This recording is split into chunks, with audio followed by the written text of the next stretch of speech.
away from Earth into the black void.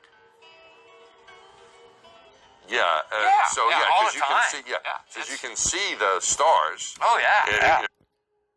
See the stars all the time. All the time. Except like 40 years ago when it was just pure blackness. Contradicting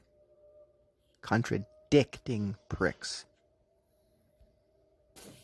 And pretty much all the time you can see the stars. It's not a black void. I mean, it's black, but there's all kinds of little polka dots. There's all the stars there, and the cool thing is about it, you can see it during the day.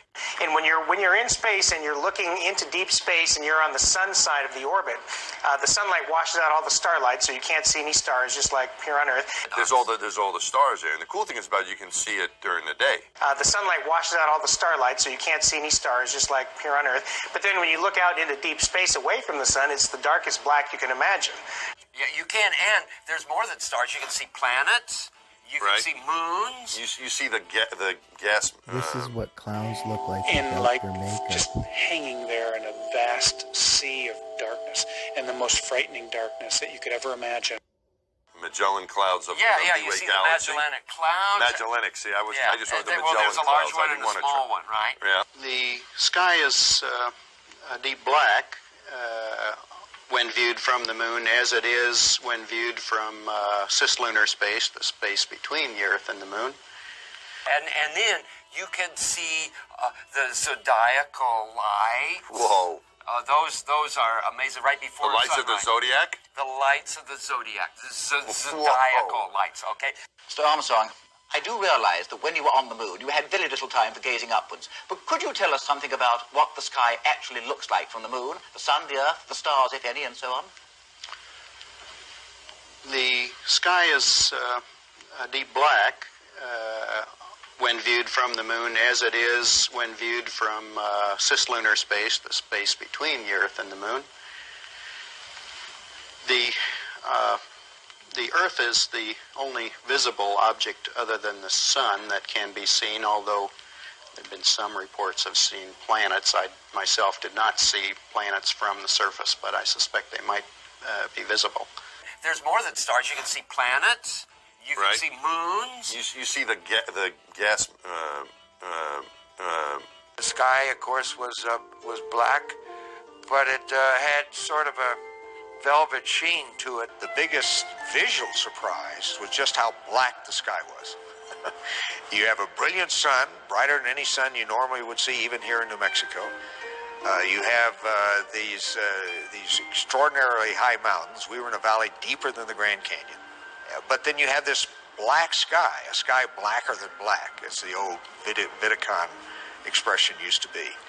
And we have to realize that in space, without the intervening atmosphere, the heavens are 10 times as bright, stars 10 times as numerous, because there's no atmosphere to block the light. You can see those. Which are what? Explain those to us. Oh, well, I mean, I know what they are, but explain it to...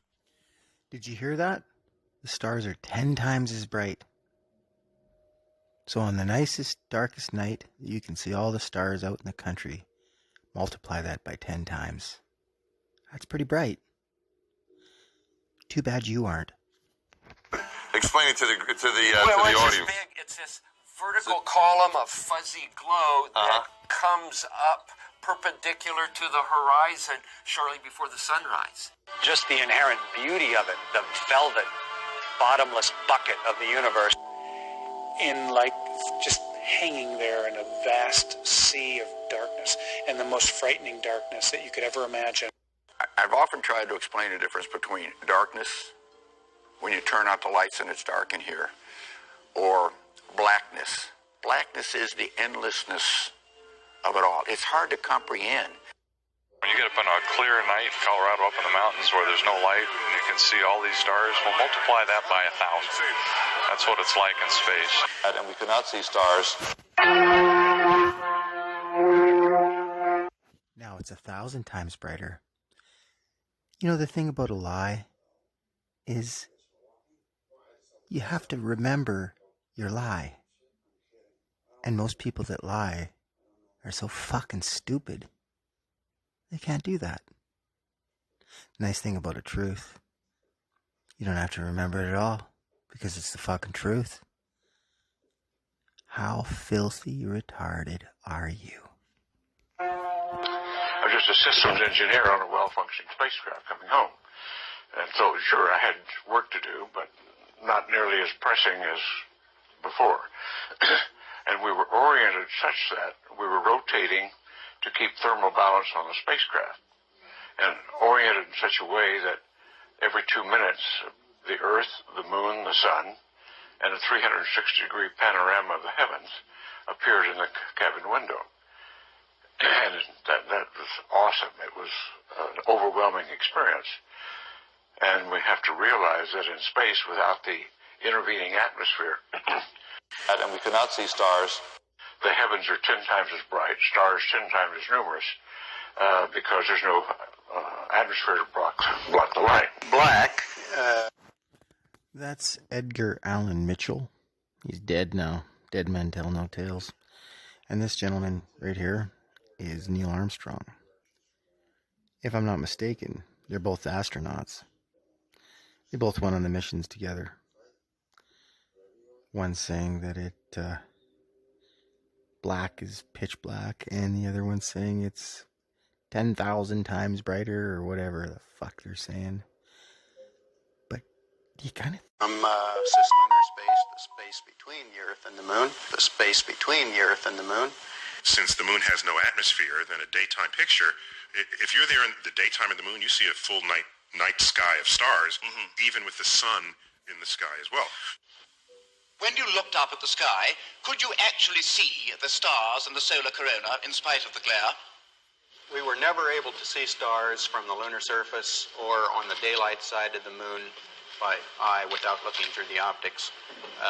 I don't recall during the period of time that we were photographing the solar corona what stars we could see. I don't remember seeing any. Years later, though, Michael Collins would remember seeing the elusive stars and wrote about them in Expeditions to the Moon. My finger's down my throat right now because, like, I'm kind of puking in my mouth because, like, this is a lot of lying and, like, it's a lot of puke. You know, like the pukes that are on there talking with their puke lies and their puke faces. They're pukes. And anybody believing that, puke shit. It's fucking retarded beyond belief.